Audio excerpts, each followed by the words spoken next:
नमस्कार, प्रखर राजपूत को देख रहे हैं आप। आज तारीख है 15 अप्रैल साल 2026 और इजराइल, फिलिस्तीन, लेबनान, पाकिस्तान, भारत समेत पूरी दुनिया की खबरों के साथ एक बार फिर से आपके सामने हाजिर हुआ। दोस्तों, इस वीडियो में आपको बताएंगे कि चाइना के साथ भी अमेरिका जंग लड़ सकता है। जी हां, यह खबर सुनने में आपको हल्की लग सकती है, यह खबर आपको मजाक में लग सकती है या फिर कोई फेक थंबनेल आपको लग सकता है, लेकिन यह खबर बिल्कुल सच है। और अमेरिका ने चाइना के खिलाफ 17,000 सैनिकों को भेजा है। अब इन सैनिकों के क्या मायने हैं, क्या सच में कोई बड़ी जंग चाइना की तरफ बढ़ रही है या फिर ये एक प्रोपोगेंडा, इसके बारे में भी दोस्तों हम आपको डिटेल में बताने वाले हैं। साथ ही इस वीडियो में हम आपको यह भी बताएंगे कि अब डोनाल्ड ट्रंप जो लगातार धमकी दे रहा था, जो डोनाल्ड ट्रंप लगातार ये कह रहा था कि हम ये कर देंगे वो कर देंगे, वही डोनाल्ड ट्रंप 48 घंटे के अंदर ऐसी पलटी मारता है कि उसकी पलटी देखने के बाद बिहार के मुख्यमंत्री नीतीश कुमार भी शर्मा जाए।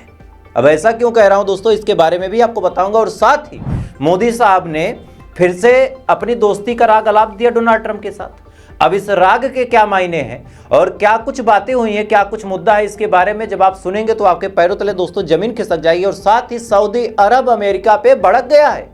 जी हां, बहुत बड़ी खबर है कि सऊदी अरब अमेरिका पे भड़क गया और भड़कने के बाद सऊदी अरब ने क्या कुछ कहा और अमेरिका की प्लानिंग कैसे फेल हो रही वो भी आपको बताएंगे। यानी यकीन मानिए दोस्तों, एक ही वीडियो में पूरे मिडिल ईस्ट की वो तमाम बड़ी खबरें, जो खबरें आपके लिए जानना बिल्कुल जरूरी है, उन तमाम खबरों को हम आपके सामने लाते हैं। इस वजह से अगर आप चैनल पर नए हैं तो वीडियो को लाइक जरूर कर लीजिएगा, चैनल को सब्सक्राइब जरूर कर लीजिएगा और साथ ही कमेंट में आप इस वीडियो को कहां से देख रहे हैं मुझे कमेंट करके जरूर बताइएगा। तब तक एक करके मैं आपको खबरें बताता हूं। सबसे पहली, सबसे बड़ी और सबसे अहम खबर निकल के सामने आ रही फिलीपींस के हवाले से। दरअसल जब से स्ट्रेट ऑफ हार्मोज में अमेरिका ने शिकंजा कसना शुरू किया, इस उम्मीद से कि अगर हम स्ट्रेट ऑफ हार्मोज पे शिकंजा कसेंगे तो दो फायदे होंगे। पहला, चाइना के जहाज जब वहां से पार नहीं होंगे तो चाइना ईरान पे दबाव बनाएगा कि आप सीज फायर करो, आप बातचीत करो, हमारे जहाजों को आने दो, अमेरिका के साथ डील वील कर लो। और दूसरा बड़ा फायदा इनका ये होगा कि भले ही मिडिल ईस्ट का तेल पूरी दुनिया में ना बिके, लेकिन जितने तेल वाले देशों पे हमने कब्जा किया है, वो चाहे वेनेजुएला हो, चाहे अलग अलग और देश हो, इन तमाम जगहों से हम तेल बेचेंगे, मोटा पैसा कमाएंगे। लेकिन 48 घंटे के अंदर ही दोस्तों इनके दोनों प्लान फेल हो गए। पहला कि भाई साहब ने सोचा था कि हम चाइना के जहाज को पार नहीं होने देंगे, अब चाइना भड़केगा ईरान के ऊपर, लेकिन ऐसा नहीं हुआ। पहली बात यह है कि चाइना के जहाज मिडिल ईस्ट से बड़े आराम से पार हो गए और साथ ही स्ट्रेट ऑफ हार्मोज से चाइना के जहाज सुरक्षित निकलते हैं और अमेरिका की नेवी में वो ताकत ही नहीं थी कि चाइना के जहाजों को रोक सके। यानी इनका एक प्रोपोगेंडा तो यहाँ एक्सपोज हो गया। और दूसरा इनका जो प्लान था कि चाइना भड़केगा ईरान के ऊपर, तो चाइना भड़क गया अमेरिका के ऊपर। जी हाँ, चाइना ने साफ तौर पे कहा कि अगर हमारे जहाजों को देखने की कोशिश की तो अंजाम बुरा होगा और साथ ही अगर हमारे पर टैरिफ या फिर सैंक्शन जैसे गंदे खेल खेलने की कोशिश की गई तो इसका जवाब देना हम बड़े आराम से जानते हैं।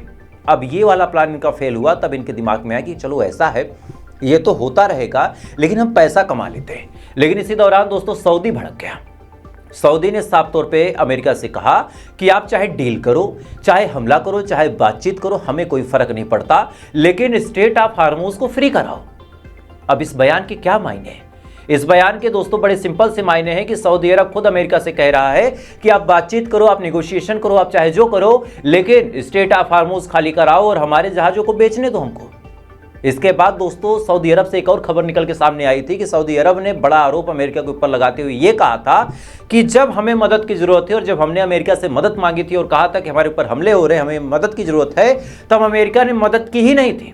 जी हाँ, ये साफ तौर पे सऊदी का इल्जाम है कि जब मदद की वास्तविकता में जरूरत थी तब अमेरिका ने मदद नहीं की थी और सऊदी अरब काफी लंबे अरसे तक मदद का इंतजार करता रहा। बाद में जब इनकी नाव फंसी मिडिल ईस्ट में अमेरिका की, तब भाई साहब सऊदी अरब की तरफ से मदद करने के लिए आते हैं। तो सऊदी अरब इनके ऊपर अच्छा खासा भड़का है। अब आपके दिमाग में एक सवाल आ रहा होगा कि भाई साहब चलो सऊदी भड़के या ना भड़के, अमेरिका पैसा कमा लेगा, लेकिन हर चीज दोस्तों पैसे के लिए नहीं की जा सकती। क्योंकि सबको पता है कि अगर सऊदी अरब ईरान के साथ जाके शामिल हो गया और सऊदी अरब और ईरान में दोस्ती हो गई तो मिडिल ईस्ट में जो परचम ये बनाना चाहते हैं, जिस परचम को लहराना चाहते हैं, वो परचम दोस्तों इनका फेल हो जाएगा। और इसी बीच दोस्तों बहुत बड़ी अपडेट निकल के सामने आ रही है चाइना के हवाले से कि चाइना के अंदर रशिया के जो फॉरेन मिनिस्टर हैं लवारो, वो पहुंच चुके हैं और चाइना के अंदर लवारो चाइना के फॉरेन मिनिस्टर से बातचीत कर रहे हैं और बातचीत के दौरान फोन कॉल पे भी जो सी जिनपिंग है वो बने हुए हैं, इधर पुतिन साहब बने हुए हैं। और इस बातचीत के बाद ईरान को डायरेक्ट बताया जा रहा है कि आप क्या करो, कैसे डील करो, आपके ऊपर कोई मुसीबत आती है तो हम कैसे मदद करेंगे, क्या सपोर्ट करेंगे। ये तमाम बातें लगातार जब बताई गई और ये बात जब वाशिंगटन तक पहुंची यानी अमेरिका तक पहुंची, तब अमेरिकन खेमे में दोस्तों हड़कंप मच गई। और इसी हड़कंप का नतीजा है कि 48 घंटे के अंदर ही डोनाल्ड ट्रंप ने पलटी मार ली। जी हाँ, 48 घंटे के अंदर डोनाल्ड ट्रंप ने पलटी मार ली। जो डोनाल्ड ट्रंप अभी 48 घंटे पहले ये बात चीख के कह रहा था कि हम बातचीत करने गए थे, ईरान ने हमारे साथ बातचीत नहीं की, बातचीत का मौका खो दिया, और ऐसे हाल में अब हम स्ट्रेट ऑफ हार्मोज को ब्लॉक कर देंगे, ये कर देंगे, वो कर देंगे। वहीं पे जैसे ही रशिया के फॉरेन मिनिस्टर बीजिंग पहुंचते हैं, बातचीत होती है। जाहिर सी बात है, बातचीत का बड़ा मुद्दा ईरान को सेंटर में रख के किया गया होगा। इधर ईरान से लगातार कॉन्टेक्ट हुआ होगा कि आप क्या करोगे, क्या नहीं करोगे, आप ऐसे बातचीत करो, आप ये डील करो, हम आपके साथ हैं। ये तमाम चीज़ें सुनने के बाद डोनाल्ड ट्रंप फौरन पलटी मारता, और पलटी मारने के बाद डोनाल्ड ट्रंप ने बड़ा ऐलान किया कि बहुत जल्द दोस्तों बातचीत होगी, और यहां तक कह दिया कि केवल 2 दिन के अंदर बातचीत होगी, और बातचीत का जो वेन्यू है वो इस्लामाबाद फिर से चूज किया गया है। यानी इस बार पहल जो है वो ईरान ने नहीं की। ईरान ने बातचीत के लिए अभी तक हामी भी नहीं भरी है, लेकिन अमेरिका लगातार ये बयान दे रहा है कि भले ही हमने ये कर दिया, वो कर दिया, लेकिन अंत में हमें बातचीत का रास्ता अपनाना है, और बातचीत के रास्ता बस 2 दिन के अंदर तय करना है, यानी इस्लामाबाद में बातचीत होगी। इसी बीच दोस्तों, जो इजराइल अब तक सबसे अड़ियल रुख पे था, जो इजराइल पिछली बार की बातचीत को फेल करने पे लगा था, सीजफायर को फेल करने पे लगा था, अब वो भी फेल हो गया। अब इनका अड़ियल रुख भी डाउन हो गया।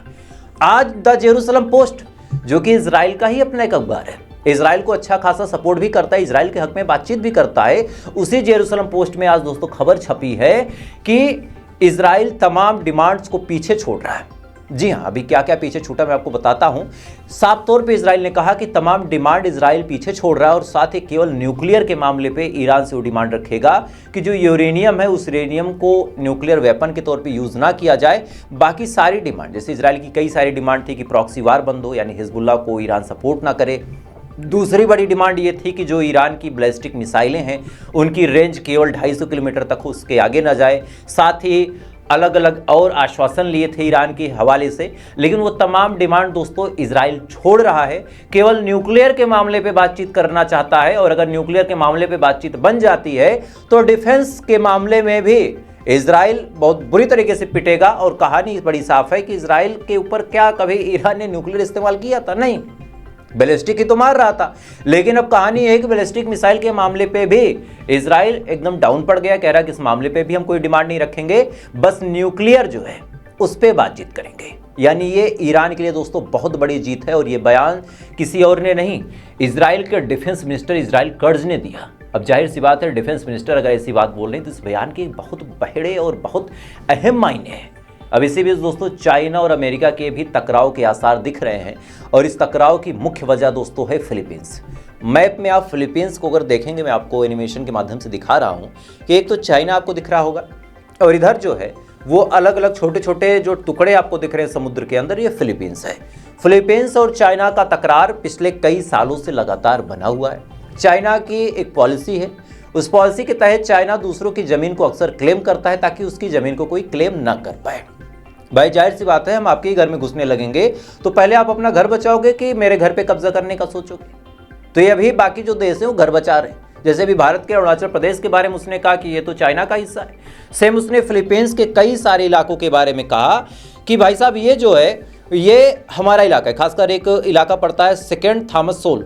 सेकेंड थॉमस सोल जो है इसके बारे में चाइना का क्लेम है कि हमारा हिस्सा है, और इसको लेके अक्सर फिलीपींस के जो नाविक हैं, यानी जो समुद्र में मछली वगैरह पकड़ने जाते हैं, उनमें और चाइना के बीच तकरार होती है। साल 2024 की बात है, नाविकों की उंगलियां तक काट ली थी चाइना ने, और इसको लेके बवाल काफी मचा हुआ है। और इसी बीच दोस्तों फिलीपींस के हवाले से कल क्लेम किया जाता है कि चाइना जानबूझ के हमारे समुद्र के इलाकों में साइनाइड फैला रहा है। अब साइनाइड क्या है आपको पता है कि सबसे खतरनाक जहर में से एक है।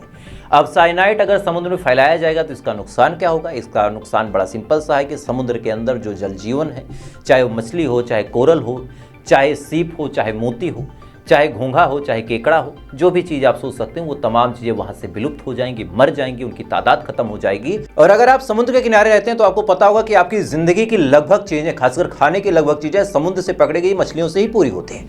और ऐसे हाल में अगर चाइना वहाँ पर जहर मिलाता है तो फिलीपींस के लिए बड़ी टेंशन की बात होगी। और फिलीपींस ने इस चीज़ को क्लेम भी किया, अलग अलग न्यूज़ चैनलों ने इस खबर को छापा भी। और इसी बीच अब अमेरिका ने एक बड़ा ट्रम्प कार्ड खेला, और अमेरिका ने कहा है कि हम फिलीपींस के साथ सैन्य एक्सरसाइज करेंगे। और इस टोटल सैन्य एक्सरसाइज में अमेरिका अपने 17,000 सैनिकों को फिलीपींस के पास भेजेगा।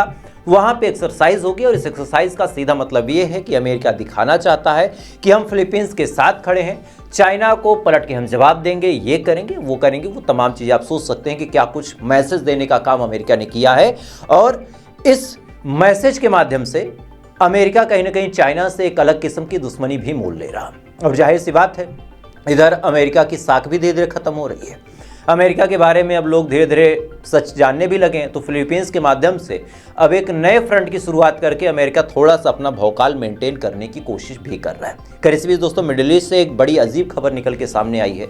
मधवेंद्र कुमार एक माने जाने पत्रकार हैं, बीच में मिडिल ईस्ट भी थे, वहाँ का इन्होंने दौरा भी किया, वहाँ से कई सारी ये खबरें दिखा भी रहे थे। इनकी खबरों को मैं भी आपको दिखा रहा था। इन्होंने दावा किया कि जो फ्रांस का मिराज 2000 प्लेन है, जिसके बारे में काफ़ी हवा मचा है, यूक्रेन उसको लेने के लिए आया था, उसने दुबई से डील भी की थी। हालांकि बीच में यूक्रेन को दुबई ने भगा भी दिया, क्योंकि यूक्रेन मदद कर ही नहीं पाया ईरान के खिलाफ।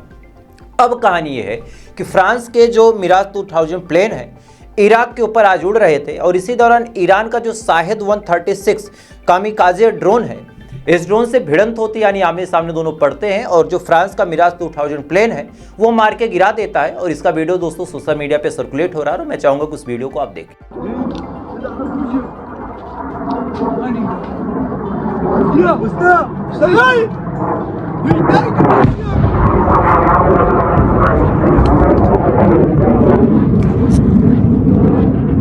इस वीडियो में दोस्तों आप साफ तौर पे देख सकते हैं कि किस हिसाब से एक जहाज एक ड्रोन को मार रहा। तो यहां से दोस्तों एक बड़ा सवाल यह निकल के सामने आता है कि क्या ये वीडियो पुरानी है। अगर पुरानी है तो बड़ा सवाल यह है कि मिराज का 2000 प्लेन जो है फ्रांस का, वो यहाँ पे क्या कर रहा, क्या फ्रांस इनडायरेक्टली सपोर्ट कर रहा, या फिर दुबई या फिर किसी और देश ने इस जहाज को उड़ाया, या फिर अगर ये वीडियो नया है तो क्या अभी भी ईरान के हमले छुटपुट तरीके से जारी है। चूंकि ये सवाल दोस्तों बहुत बड़ा है और इस सवाल के कई सारे मायने भी निकल के सामने आते हैं, खासकर जब आप ग्राउंड लेवल चीजों को समझें। खैर दोस्तों, इसी बीच बड़ी अपडेट निकल के सामने आ रही कि इजराइल और अमेरिका दोनों ही भारत को अपने खेमे में डालने की कोशिश कर रहे हैं। खबर यह है कि सबसे पहले जो इजराइल के फॉरेन मिनिस्टर हैं वो भारत के फॉरेन मिनिस्टर एस जयशंकर साहब से बातचीत करते हैं और बातचीत करके स्टेट ऑफ हार्मोज से लेकर लेबनान के तमाम मामलों पर डिस्कशन करते हैं। डिस्कशन करने के बाद मदद की उम्मीद लगाते हैं कि जो भारत है वो इजराइल के हक में बातचीत करे, इजराइल की साइड से बोले और स्टेट ऑफ हार्मोज के मामले में ईरान पे प्रेशर बनाए। क्योंकि ईरान की भारत ने काफ़ी मदद भी की, अभी इस जंग के दौरान 2-2, 3-3 बार मदद की, खेप भेजी, दवाइयाँ भेजी, खाने की चीज़ें भेजी। तो ईरान बड़ा एहसानमंद है। तो इजराइल को लगता है कि अगर भारत ईरान से बातचीत करेगा तो शायद बात आगे बढ़ सकती है। और इसी दौरान दोस्तों आज फिर ट्रंप का फोन आता है मोदी साहब के पास। फोन लगभग 40 मिनट तक चला, काफ़ी बातचीत हुई और जैसे ही बातचीत हुई मोदी साहब हमारे खुश हो गए। खुश होने के बाद उन्होंने कहा कि मेरा एकमात्र फ्रेंड जो मेरा दोस्त है वो दोस्त ट्रंप है, उससे मेरी बातचीत हुई, बातचीत करके बड़ा अच्छा लगा, वार्म विशेष, ये तमाम चीज़ें मोदी साहब ने भी पोस्ट कर दी। अब इस पोस्ट के बाद तमाम लोगों का ये सवाल निकल के सामने आता है कि अगर भारत के खिलाफ अमेरिका इतनी साजिशें करता है तो मोदी साहब को ऐसी कौन सी गरज पड़ी है, मोदी साहब की ऐसी कौन सी मजबूरी है जिस मजबूरी की वजह से लगातार डोनाल्ड ट्रंप के साथ दोस्ती की राह गलापते रहते हैं। इसी बीच राहुल गांधी का एक वीडियो भी दोस्तों सोशल मीडिया पे काफ़ी तेजी के साथ वायरल हुआ, जिस वीडियो में राहुल गांधी ये कहते हुए नजर आ रहे हैं कि मोदी कभी भी मुझसे आंख नहीं मिला सकते। क्या कुछ कहा, थोड़ा सा सुने, फिर इसके बारे में आपको बताते हैं। आपने नरेंद्र मोदी जी का आजकल चेहरा देखा है? देखा है? आंख में आंख नहीं मिला पाता। अब मैं उसकी आंख में देखता हूं, नीचे देखता है। आंख में देखता हूं, उधर देखता है, ऊपर नीचे देखता रहता है। देश को कहा था 56 इंच की छाती है। मजाक है, मजाक। देश को बेच दिया नरेंद्र मोदी ने। इस वीडियो में दोस्तों आप साफ तौर पे सुन सकते हैं कि राहुल गांधी ने बड़े ही संगीन आरोप लगाए कि मोदी मुझसे आंख नहीं मिला सकते। अब जाहिर सी बात है, अगर ट्रंप को आप अभी भी अपना दोस्त बनाएंगे, जो ट्रंप भारत को धकेलने की, भारत के लोगों को पकड़ पकड़ के प्लेन में भर के भारत में गिराने की हिमाकत करता है, जो भारत को एक डेड इकोनॉमी घोषित कर देता है, जो भारत के लोगों का मजाक उड़ाता है, जो भारतीयों से नफरत करता है, अगर उसको आप दोस्त बनाएंगे तो फिर जाहिर सी बात है अगर आपसे कोई सवाल पूछेगा तो आप आखिर नहीं मिला पाएंगे और ये कोई बहुत बड़ी बात नहीं है। खैर इसी बीच दोस्तों बड़ी अपडेट निकल के सामने आ रही वाशिंगटन के हवाले से कि वाशिंगटन के अंदर लेबनान और इजराइल के बीच बातचीत हो रही है। बातचीत में लेबनान के मुद्दे को हल करने की कोशिश की जा रही है, लेकिन यहाँ पे जो डिमांड है वो डिमांड ही ऐसी है कि ये सिचुएशन कभी बनेगी ही नहीं कि लेबनान के साथ सीज फायर हो। चूंकि लेबनान की हुकूमत भी रेडी है, इजराइल भी रेडी है, दोनों ये चाहते हैं कि हिजबुल्लाह के हथियार को छीन लिया जाए। लेकिन हिजबुल्लाह को एक बात बड़े अच्छे से पता है कि लेबनान की जो हुकूमत है वो सरकार चला नहीं पाएगी। ये कोई डिसीजन लेंगे, इनके डिसीजन के चक्कर में हिजबुल्लाह अपने हथियारों को छोड़ दे। आज छोड़ने के बाद क्या होगा कि 2 साल में इनकी सरकार गिर जाएगी, लेकिन लेबनान के हिजबुल्लाह को जो नुकसान होगा उसकी भरपाई हिजबुल्लाह कई सालों तक नहीं कर पाएगा।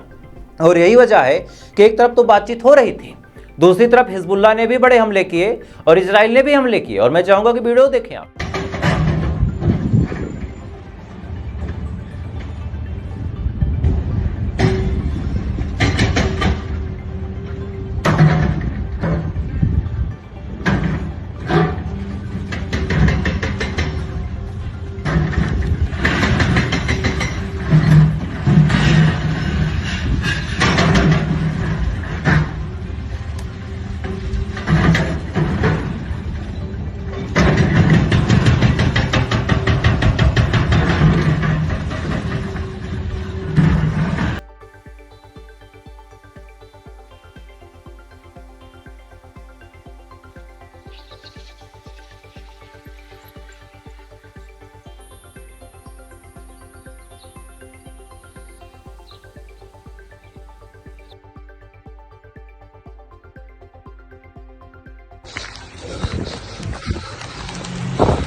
इन तमाम वीडियोस में दोस्तों आप साफ तौर पे देख सकते हैं कि किस हिसाब से लेबनान और इजराइल के बीच जंग जारी है और ये जंग लगातार चलती रहेगी। चूंकि ईरान से जब तक मैसेज हिजबुल्लाह तक नहीं पहुंचता है कि हमला बंद कर दो, हिजबुल्लाह किसी भी सूरत हाल में हमला बंद करने वाला नहीं है।